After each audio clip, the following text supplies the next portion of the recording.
भक्तियों का वर्णन है।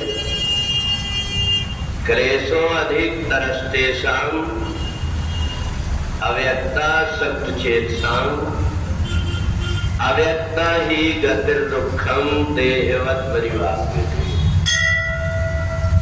भगवान कहते हैं हमारा शरीर पूरे कचरे का घर है। शरीर के सभी अंगों से कचरा गिरते रहता है और इसलिए जो व्यक्ति अपने शरीर से सेवा नहीं करता उसका शरीर कचरा का घर बना रहता है। और इसलिए हमारे यहाँ पर सबसे सेवक धर्म कठोरा। इस शरीर का कोई उपयोग नहीं हो पाता। हम देखेंगे इस शरीर से हमने क्या सेवा किए हुए। परमात्मा की सेवा करें, अपने घर की, समाज की, परिवार की या राष्ट्र की कोई भी सेवा करें। हम बिना सेवा किए शरीर का कचरा दूर नहीं होता। शरीर की जितनी इंद्रियां उन सब से कचरा गिरते रहता है, चाहे नाक हो, कान हो, मुंह हो, आंख हो, सबसे। फिर ये कचरा साफ कैसे होता है? तो कहा जो व्यक्ति सेवा की तरफ ध्यान नहीं देता है, अपने शरीर के द्वारा जो सेवा नहीं करता, वो कितना भी परमात्मा की भक्ति करे उस कचरे के घर में परमात्मा आते ही नहीं। इसलिए जितने भी अपने महाराज के संत हुए, चाहे जनाबाई हो, मुक्ताबाई हो, गोरा कुम्हार हो या नामदेव हो, तुकाराम हो, ये सब अपने शरीर से सेवा करके और पवित्र कर लेते थे, तब जाकर के परमात्मा उनके हृदय में आकर के बैठता है। बहुत से ऐसे व्यक्ति हैं जो अपने शरीर को इतना बचा बचा करके रखते हैं कि हमें कोई सेवा न करना पड़े।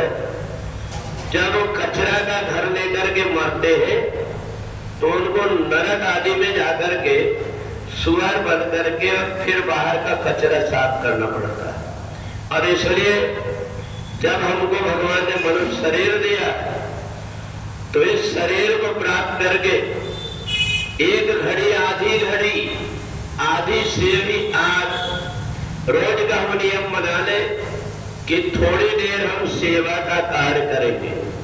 यदि हमने ऐसा बना लिया तो जैसे अपने घर में कोई व्यक्ति जब बहुत दिन तक के झाड़ू नहीं लगा पाता, कहीं बाहर रहता है तो घर में आकर के देखता है मकड़ी के जाले पड़े, सब चूहों ने कतर करके मिट्टी बगरा दिया, जहां तहां गर्दा पड़ा हुआ है।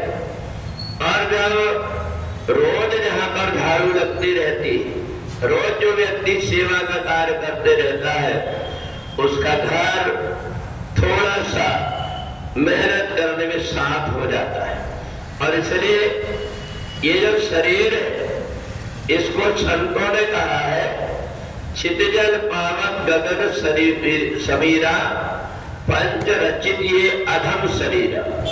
इतना अधम शरीर है, मरने के बाद जानवरों के अंग तो काम आ जाते पर मनुष्य का कोई अंग काम नहीं आता।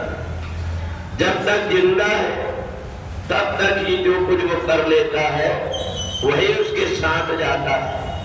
और इसलिए क्लेशों अधिक तरस्तेषां, हम शरीर में कष्ट ना हो इसका ध्यान रख करके अगर काम करते हुए तो एक कचरा इकट्ठे होते रहता है।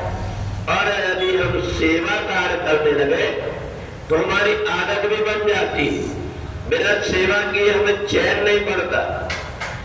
बहुत से व्यक्ति ये सोचते हैं काम करने वाले तो है, हमें काम करने की क्या जरूरत, परंतु उनको ये नहीं पता कि जो कर रहा है उसको तो मिल रहा है और जो नहीं कर रहा है वो तो कचरा का घर इकट्ठा करके रखा है।